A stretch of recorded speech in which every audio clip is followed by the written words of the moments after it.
Hello there guys, and welcome to another teaching. I hope you're doing well, I hope you're doing okay, enjoying the sunshine and getting out where possible, of course only once in a day.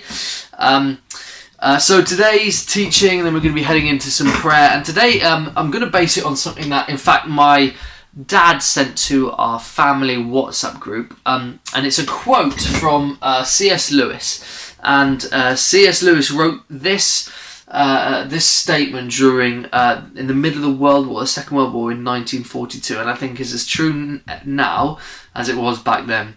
And this is what C.S. Lewis says. He says that Satan says this: "I will cause anxiety, fear and panic. I will shut down business, schools, places of worship and sports events. I will cause economic turmoil."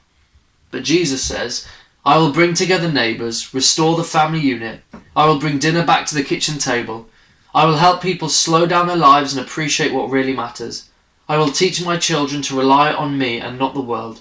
I will teach my children to trust me and not their money or material resources or possessions."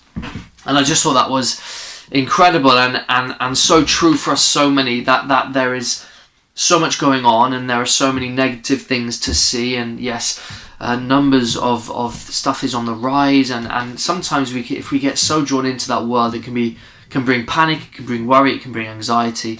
But actually what C.S. Lewis says is true, that actually when you that Jesus has a better story to tell. Some of you may even have last night, I think it was at 8 o'clock, been out giving the NHS workers or the healthcare workers a round of applause and cheering, and that was the unity of this nation coming together in a time that, if you just looked at the dark side of it, then it would be pessimistic at best. It would be worrying and stressful. But actually, we have a choice what we focus on and what we look to. And there's a biblical precedent to this, and it's in the book of Colossians, and that's a letter, again, another letter that Paul writes, this time to the church in Colossae. And he says this: "Since then you have been raised with Christ, set your hearts on things above, where Christ is, seating at the right hand of God. Set your minds on things above, not on earthly things." I'll say that again. Set your minds on things above, not on earthly things. "For you died, and your life is now hidden with Christ in God." Now when he says you died, that is metaphorically when we give our lives to Jesus. We give our life over to him. So we died to our old life, and we are born again in the new life. And your life is now hidden with Christ in God. And so actually what the Bible is saying here is that, actually, do you know what? Not to keep our hearts and our minds on the things of this earth, to get drawn up in earning wealth and fame and all the worries that the day brings, but actually to look at things above and to look at the viewpoint of what Jesus is doing. And this is what C.S. Lewis does here. Actually we can get so pulled into the negativity of the world, pulled into the negativity of the media, that we miss out on what's truly happening. And so actually, let me encourage you to look around.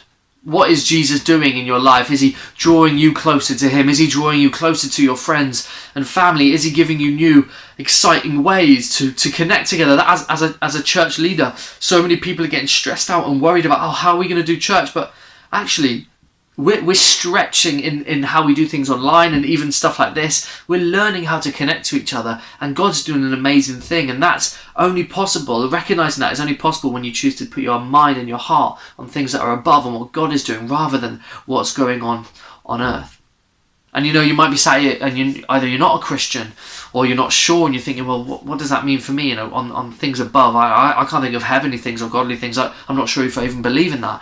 Well, can I encourage you to look at the positive? It sounds simple, but look at the positive stuff that's going on. Look at the joyful things. Look at the things of celebration, like the cheering for the NHS workers last night, like communities coming together, seeing young people going shopping for old people, seeing people give up their rights and their privileges to support the vulnerable. That is something to celebrate. And as we do that, we bring a joy, we bring a hope, we bring a life into a situation which otherwise is just covered with darkness and pessimisticity. I don't know what that word is, being pessimistic. And that's all it is. But actually when we choose to say, I'm going to choose to, for us Christians, to put my eyes and my mind on things above, on what God is doing, and what he's doing in me and what he's doing in my community. For some of you might have struggled, you might have lost family members, you might have in ill health yourself at the moment. But can I just encourage you? I'm not saying it's easy, but if we can take those little steps to say, do you know what, I'm gonna just choose to see the positive. I'm gonna choose to thank God for what's the good that's happening, even in the midst of what feels like great darkness. And I believe actually we're going to see incredible things happen. We're going to see our mental health shift. We're going to see positivity and greater influence and greater social connectivity grow as we choose to say, do you know what, I'm not going to look at what's just right in front of me. I'm going to look at the truth of what's happening, what God's doing, and the positive things that are coming in the midst of this darkness. So guys, let's just pray. I'm going to ask that we pray for those struggling with mental health, those struggling in a place of darkness or feeling low, that actually we say, do you know what, we're going to stand in the gap for them. This is something that we can do as a community, to say, do you know what, we're going to stand in the gap. We're going to pray that God would bless them, that he would give them the opportunity and the help and the strength to not look at what's going around them, not looking just around in the darkness, but to look up and see the light, to see the goodness that's going on all around them, and to thank God for that. So guys, have a great day, have a great weekend, and we'll see you on Sunday for our live stream sermon. See you then.